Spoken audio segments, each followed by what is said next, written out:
ਅਮੀਰ ਲੋਕ ਸੀ, ਉਹ ਤਰ੍ਹਾਂ ਗਰੀਬ ਸੀ। ਮਾੜੇ ਸੀ, ਮੇਰੇ ਮਾਪੇ ਇਸ ਨਹੀਂ ਮੰਨਦੇ ਸੀ। ਮੈਂ ਜਿੱਦ ਕੀਤੀ, ਮੰਨ ਗਏ, ਮਨਾ ਕੇ ਸ਼ਾਦੀ ਕਰ ਲਈ।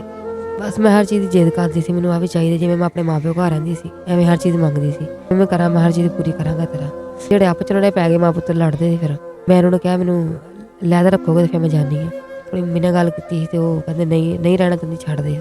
ਮੈਂ ਕਿਹਾ ਚਲੋ ਸੁਲ੍ਹਾ ਸਫਾਈ ਹੋ ਜਾਣੀ। ਮੈਨੂੰ ਕੀ ਪਤਾ ਸੀ ਵੀ ਲੜਾਈਆਂ ਲੰਮੀਆਂ ਪੈ ਜਾਣੀਆਂ। ਸਾਰੇ ਰਲ ਕੇ ਮਿਹਣੇ ਜਿਹੇ ਮਾਰਨ ਲੱਗ ਗਏ ਸੀ ਮੈਨੂੰ, ਪਰੇਸ਼ਾਨੀ 'ਚ। ਮੈਂ ਫਿਰ ਰਾਤ ਟਾਈਮ ਫਿਰ ਬੀਬੀ ਮਿਲੀ ਸੀ ਮੈਨੂੰ ਉੱਥੇ ਇੱਕ, ਤੇ ਉਹਨਾਂ ਨੇ ਮੈਨੂੰ ਸਾਰੀ ਗੱਲ ਪੁੱਛੀ। ਮੈਂ ਰੋ ਰਹੀ ਸੀ, ਤੇ ਉਹਨਾਂ ਨੇ ਮੈਨੂੰ ਕਿਹਾ, ਇਹੋ ਜਿਹੀ ਤੇਰੀ ਹਾਲਤ ਆ, ਕਿੱਥੇ ਤੂੰ ਇੱਥੇ ਗੁਜ਼ਾਰਾ ਕਰੇਂਗੀ, ਤੂੰ ਮੇਰੇ ਘਰ ਆਇਆ। ਤੰਗ ਹੋ ਕੇ ਬਸ ਨਿਕਲੇ ਨਾ, ਸਾਰਿਆਂ ਦੇ ਮਿਹਣੇ ਨਹੀਂ ਸੀ ਬਰਦਾਸ਼ਤ ਹੋ ਰਹੇ। ਤੇ ਹੁਣ ਵਾਪਸ ਜਾਣ ਦਾ ਵੀ ਨਹੀਂ ਕੁਜ਼ੇਰ ਹੈ। ਮਹੀਨੇ ਮੈਨੂੰ ਆ ਰਹੀ ਹੈ, ਇਸ ਤੋਂ ਬਾਅਦ ਮੈਂ ਕਿੱਥੇ ਜਾਵਾਂਗੀ ਫਿਰ।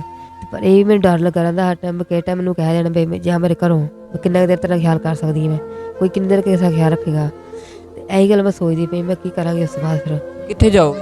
ਹਾਂਜੀ, ਇਹੀ ਸੋਚਦੀ ਮੈਂ ਕੀ ਕਰਾਂਗੀ ਫਿਰ। ਕੋਈ ਘਰ नहीं मेरा है कोई। अस्सलाम वालेकुम नाज़रीन, आप देख रहे हैं डेली टेंशन और हमारे साथ 21 साला आफिया नामी बहन मौजूद है, जिनका ताल्लुक़ फैसलाबाद के एक गांव से है।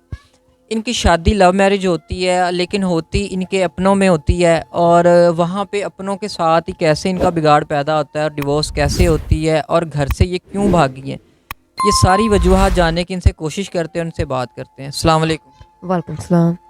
अच्छा बहन, बताइएगा कि आपने बताया आपका ताल्लुक़ फैसलाबाद के गांव से है और बड़ी अमीर और रिच फैमिली से आपका ताल्लुक़ है।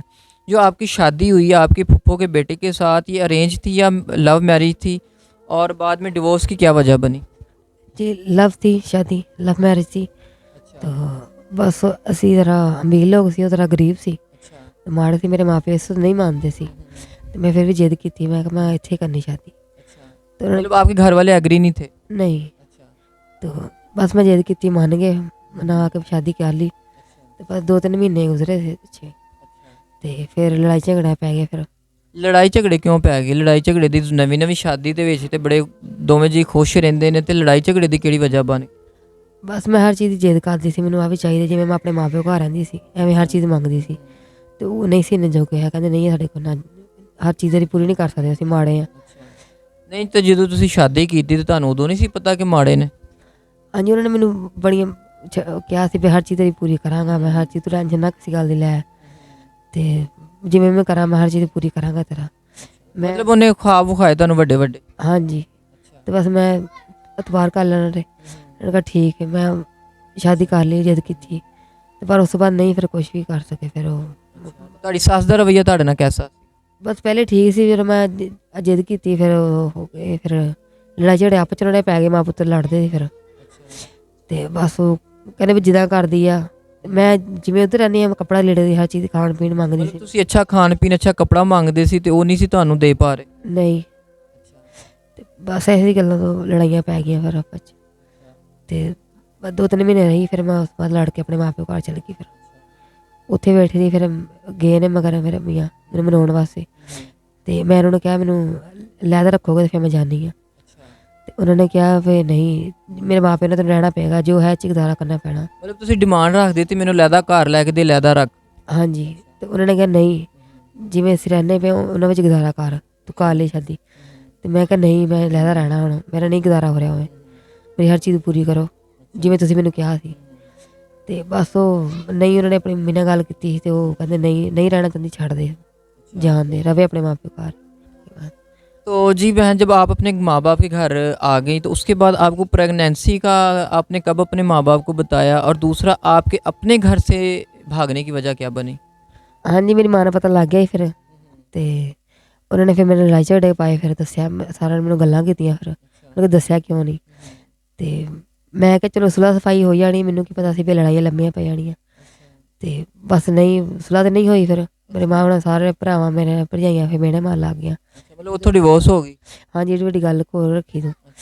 ਤੇ ਨਹੀਂ ਉੱਥੇ ਗੁਜ਼ਾਰਾ ਮੇਰਾ ਹੋਇਆ। ਫਿਰ ਮੈਂ मतलब ਭੈਣ ਭਰਾਵਾਂ ਦਾ ਰਵੱਈਆ ਚੇਂਜ ਹੋ ਗਿਆ? ਹਾਂਜੀ, ਬਹੁਤ ਪਰੇਸ਼ਾਨ ਹੋ ਗਈ ਸੀ ਮੈਂ ਹੁਣ ਕੀ ਕਰਾਂ ਮੈਂ ਹੁਣ। ਤੇ ਫਿਰ ਉੱਥੋਂ ਘਰੋਂ ਨਿਕਲਣ ਦਾ ਜ਼ੇਨ ਕਿਵੇਂ ਬਣਾਇਆ? ਹਾਂਜੀ, ਇਹੀ ਮੇਰੀ ਮਾਂ ਤਾਂ ਸਾਰੇ ਰਲ ਕੇ ਮਿਹਣੇ ਜਿਹੇ ਮਾਰਨ ਲੱਗ ਗਏ ਸੀ ਮੈਨੂੰ, ਪਰੇਸ਼ਾਨੀ 'ਚ। ਮੈਂ ਫਿਰ ਰਾਤ ਟਾਈਮ, ਫਿਰ ਰਾਤ ਪਈ ਸਾਰੇ ਸੁੱਤੇ ਸੀ, ਮੈਂ ਕੁਛ ਪੈਸੇ ਆਪਣੀ ਮੰਮੀ ਕੋਲ ਲਏ ਨੇ, ਤੇ ਮੈਂ ਘਰੋਂ ਕੱਪੜਾ ਲੀੜਾ ਲੈ ਕੇ ਚਲੀ ਗਈ। ਆਪਣੀ ਮੰਮੀ ਦੇ ਪਰਸੋਂ ਪੈਸੇ ਕੱਢੇ? ਹਾਂਜੀ, ਮੈਂ ਕੋਈ ਲੈ ਕੇ ਤੇ ਮੈਂ ਉੱਥੇ ਚਲੀ ਗਈ, ਦਾਦਾ ਸਾਹਿਬ ਚਲੀ ਗਈ। ਅੱਛਾ, ਉੱਥੋਂ ਮਤਲਬ ਫੈਸਲਾਬਾਦ ਤੁਸੀਂ ਸਿੱਧੇ, ਤੁਹਾਨੂੰ ਕੁਛ ਸਮਝ ਨਹੀਂ ਆਈ, ਤੁਸੀਂ ਕਿਹਾ ਤੁਸੀਂ ਦਾਤਾ ਸਾਹਿਬ ਆ ਗਏ? ਹਾਂਜੀ। ਦਾਤਾ ਸਾਹਿਬ ਕਿੰਨੇ ਦਿਨ ਕੱਢੇ ਤੁਸੀਂ? ਤੇ ਉੱਥੇ ਰਹੇ ਹਾਂ 2 ਦਿਨ। ਅੱਛਾ। ਉੱਥੇ ਮੇਰੇ ਇੱਕ ਬੀਬੀ ਮਿਲੀ ਸੀ ਮੈਨੂੰ ਉੱਥੇ ਇੱਕ, ਤੇ ਉਹਨਾਂ ਨੇ ਮੈਨੂੰ ਸਾਰੀ ਗੱਲ ਪੁੱਛੀ। ਮੈਂ ਰੋ ਰਹੀ ਸੀ, ਅੱਛਾ। ਉਹਨਾਂ ਨੇ ਮੈਨੂੰ ਸਾਰੀ ਗੱਲ ਪੁੱਛੀ ਤੇ ਮੈਂ ਸਾਰੀ ਉਹਨਾਂ ਨੂੰ ਦੱਸੀ ਆਪਣੀ ਗੱਲ। ਅੱਛਾ। ਤੇ ਉਹਨਾਂ ਨੇ ਮੈਨੂੰ ਕਿਹਾ, ਇਹੋ ਜਿਹੀ ਤੇਰੀ ਹਾਲਤ ਆ, ਕਿੱਥੇ ਤੂੰ ਇੱਥੇ ਗੁਜ਼ਾਰਾ ਕਰੇਂਗੀ, ਤੂੰ ਮੇਰੇ ਘਰ ਆਇਆ। ਅੱਛਾ, ਮਤਲਬ ਉਹ ਬੀਬੀ ਕੌਣ ਸੀ, ਮਤਲਬ ਕੀ ਕਰਨਾ ਆਈ ਸੀ ਦਰਬਾਰ? ਉਹ ਸਲਾਮ ਕਰਨ ਆਏ ਸੀ ਵੀ। ਤੁਸੀਂ ਦਰਬਾਰ ਦੇ ਅੰਦਰ ਬੈਠੇ ਸੀ? ਹਾਂਜੀ, ਅੱਛਾ। ਤੇ ਉਹ ਮੈਨੂੰ ਆਪਣੇ ਘਰ ਲੈ ਗਏ ਤੇ ਇਸ ਟਾਈਮ ਉਹਨਾਂ ਦੇ ਘਰ ਹੀ ਬੈਠੀ ਮੈਂ। ਅੱਛਾ, ਤੇ ਠੀਕ ਹੈ। ਹਾਂਜੀ। ਤੇ ਅੱਛਾ, ਤੁਸੀਂ ਮੈਨੂੰ ਇਹ ਦੱਸੋ ਕਿ ਤੁਸੀਂ ਆਪਣਾ ਆਉਣ ਵਾਲਾ ਜਿਹੜਾ ਟਾਈਮ ਹੈ ਉਹਦੇ ਬਾਰੇ ਨਹੀਂ ਸੋਚਦੇ ਕਿ ਤੁਸੀਂ ਘਰ ਵੀ ਛੱਡ ਆਏ ਹੋ, ਡਿਵੋਰਸ ਤੁਹਾਨੂੰ ਹੋ ਗਈ ਹੈ, ਤੇ ਇੱਕ ਦੇਖੋ ਗੁੱਸੇ ਦਾ ਫੈਸਲਾ ਹੁੰਦਾ ਨਾ, ਆਖਰ ਤੁਸੀਂ ਤੁਹਾਨੂੰ ਦਿਲ 'ਚ ਖਿਆਲ ਨਹੀਂ ਹੈ ਕਿ ਮੈਂ ਗਲਤੀ ਕਰ ਬੈਠੀ, ਮੈਂ ਵਾਪਸ ਘਰ ਚਲੀ ਜਾਵਾਂ? ਤੰਗ ਹੋ ਕੇ ਬਸ ਨਿਕਲੇ ਨਾ, ਸਾਰਾ ਦਿਨ ਮਿਹਣੇ ਨਹੀਂ ਸੀ ਬਰਦਾਸ਼ਤ ਹੋ ਰਹੇ। ਅੱਛਾ। ਤੇ ਹੁਣ ਵਾਪਸ ਜਾਂਦਾ ਵੀ ਨਹੀਂ ਕੁਜ਼ੇਰ ਹੈ, ਅੱਛਾ। ਵਾਪਸ ਕਿਵੇਂ ਜਾਵਾਂ ਹੁਣ? ਹੁਣ ਜ਼ਿਆਦਾ ਉਹਨਾਂ ਗੱਲਾਂ ਹੁਣ ਹੋਣਗੀਆਂ, ਹੁਣ ਮੈਂ ਘਰੋਂ ਵੀ ਨਿਕਲ ਆਈ ਹਾਂ ਤੇ ਅੱਛਾ। ਹੁਣ ਵਾਪਸ ਨਹੀਂ। ਹੁਣ ਮੈਂ ਠੀਕ ਹੈ, ਇੱਥੇ ਫਿਲਹਾਲ ਗੁਜ਼ਾਰਾ ਮੇਰਾ ਹੋ ਰਿਹਾ ਹੈ ਅੱਛਾ। ਤੇ ਜਦੋਂ ਤੱਕ ਨਹੀਂ ਮਤਲਬ ਦੁਨੀਆ ਦੇ ਆ ਜਾਂਦਾ। ਅੱਛਾ, ਤੁਸੀਂ ਦੱਸਿਆ ਕਿ ਤੁਸੀਂ ਪ੍ਰੈਗਨੈਂਟ ਹੋ, ਕਿਹੜਾ ਮਹੀਨਾ ਤੁਹਾਨੂੰ ਲੱਗਾ ਹੈ ਤੇ ਤੁਸੀਂ ਕੋਈ ਚੈੱਕਅਪ ਵਗੈਰਾ ਕਰਵਾਇਆ? 8ਵਾਂ ਮਹੀਨਾ ਲੱਗਾ ਹੈ। ਅੱਛਾ। ਹਾਂਜੀ, ਚੈੱਕ ਚੁੱਕ ਕਰਾ ਰਹੇ ਆ, ਜਿਹੜੇ ਘਰ ਹੈ ਨਾ ਬੱਜੀ ਵਾਲਾ, ਉਹੀ ਚੈੱਕ ਚੁੱਕ ਕਰਾਉਂਦੇ ਪਏ। ਖਰਚਾ ਉਹਨਾਂ ਨੇ ਫਿਲਹਾਲ, ਮੇਰੇ ਪੈਸੇ ਮੁੱਕ ਗਏ ਨੇ, ਮੇਰੇ ਕੋਲ ਹੈ ਸੀ, ਅੱਛਾ। ਉਹ ਆਪਣੇ ਕੋਲ ਮੇਰਾ ਖਰਚਾ ਕਰਨ ਦੇ ਨੇ। ਅੱਛਾ। ਤੇ ਹੁਣ ਫਿਲਹਾਲ ਸਮਝ ਨਹੀਂ ਮੈਨੂੰ ਆ ਰਹੀ ਹੈ, ਇਸ ਤੋਂ ਬਾਅਦ ਮੈਂ ਕਿੱਥੇ ਜਾਵਾਂਗੀ ਫਿਰ।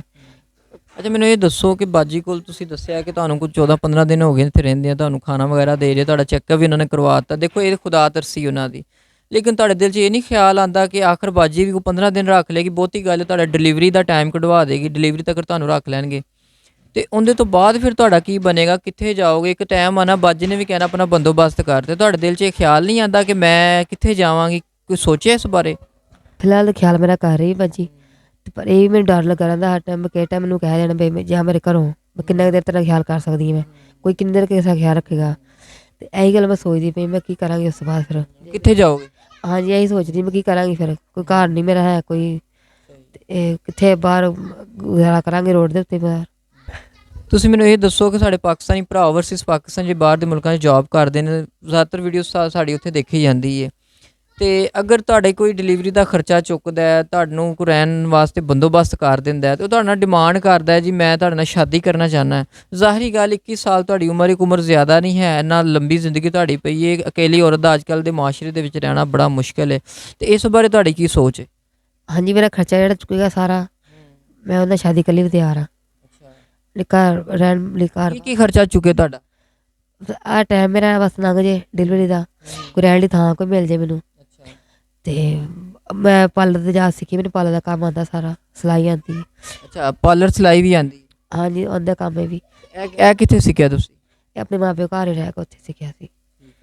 ਹਾਂਜੀ। ਮਤਲਬ ਠੀਕ ਹੈ ਤੁਹਾਡੀ ਗੱਲ, ਪਿੰਡਾਂ ਥਾਵਾਂ ਦੇ ਲੋਕ ਰਹਿਣ ਵਾਲੇ ਸਿਲਾਈ ਵਗੈਰਾ ਆਪਣੀ ਧੀਆਂ ਨੂੰ ਸਿਲਾਈ ਪਾਰਲਰ ਦਾ ਕੰਮ ਲਾਜ਼ਮੀ ਸਿਖਾਉਂਦੇ ਨੇ। ਅੱਜ ਕੱਲ੍ਹ ਦਾ ਦੌਰ ਐਸਾ ਹੈ ਕਿ ਕਿਸੇ ਵੀ ਮੁਸ਼ਕਿਲ ਵਕਤ 'ਚ ਇਹ ਚੀਜ਼ਾਂ ਕੰਮ ਆਉਂਦੀਆਂ ਨੇ। ਹਾਂਜੀ, ਸਾਰਾ ਜਾਚ ਹੈ, ਤੇ ਇਹੀ ਕਹਿੰਦੀ ਕੋਈ ਅੱਛਾ ਕੋਈ ਮਿਲ ਜਾਏਗਾ, ਕੋਈ ਸਾਰੀ ਮੇਰਾ ਖਰਚਾ ਚੁੱਕ ਲੈ, ਮੇਰਾ ਸ਼ਾਦੀ ਕਰਨ ਲਈ ਵੀ ਤਿਆਰ ਆ। ਮਤਲਬ ਤੁਸੀਂ ਚਾਹੁੰਦੇ ਹੋ ਕਿ ਤੁਹਾਡਾ ਮਤਲਬ ਇਹ, ਅਗਰ ਤੁਸੀਂ ਪਾਰਲਰ ਚਲਾ ਸਕਦੇ ਹੋ ਤਾਂ ਪਾਰਲਰ ਬਣ ਜਾਏ ਤਾਂ ਕਿ ਆਉਣ ਵਾਲੀ ਜ਼ਿੰਦਗੀ ਤੁਸੀਂ ਗੁਜ਼ਾਰ ਸਕੋ। ਹਾਂਜੀ, ਸਾਰਾ ਮਤਲਬ ਮੇਰਾ ਬੱਚਾ ਆਏ ਵੀ ਦੁਨੀਆ ਤੇ, ਉਹ ਵੀ ਕੋਈ ਰਹਿਣ ਲਈ ਘਰ ਤੋਂ ਭਰ ਹੋਵੇ ਹੁਣ। ਜ਼ਾਹਿਰ ਹੈ ਹਰ ਚੀਜ਼ ਦੇ ਅਖਰਾਜਾਤ ਹੁੰਦੇ ਨੇ। ਹਾਂਜੀ।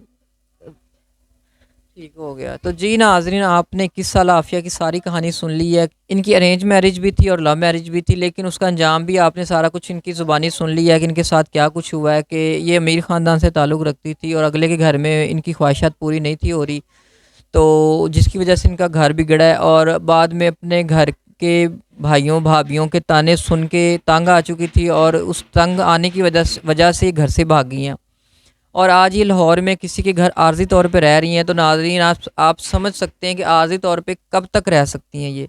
तो नाज़रीन, इनका यही कहना है कि ये जो शख्स इनकी डिलीवरी का ख़र्चा उठाता है, इनको घर ले के देता है, को पार्लर बना के देता है, तो ये उससे शादी करने के लिए भी तैयार है। ज़ाहिरी बात है नाज़रीन, 21 साल इनकी उम्र है, उम्र कुछ ज़्यादा नहीं है, और बड़ी लंबी ज़िंदगी पीछे पड़ी हुई है, और अकेले इस माशरे में किसी औरत का रहना बड़ा मुश्किल है। तो नाज़रीन, स्क्रीन पे इनका नंबर आ रहा होगा, उस नंबर पे इनसे रब्ता करें। और नाज़रीन, डिलीवरी का बड़ा सेंसिटिव इशू होता है, तो प्लीज़ लाजमी फ़ौरी तौर पे इनकी हेल्प की जाए, ताकि जो इनकी मेडिसिन की ज़रूरियात हैं, चेकअप वगैरह है, डिलीवरी के अखराजात हैं, वो ये अपने कर सकें। और जो शख्स इनके साथ मुखलिस हो के ये सारे अखराजात उठाएगा, उससे ये शादी भी करेंगी। तो नाज़रीन, इसी के साथ अपने मेज़बान को इजाज़त दीजिएगा। अल्लाह निगहबान।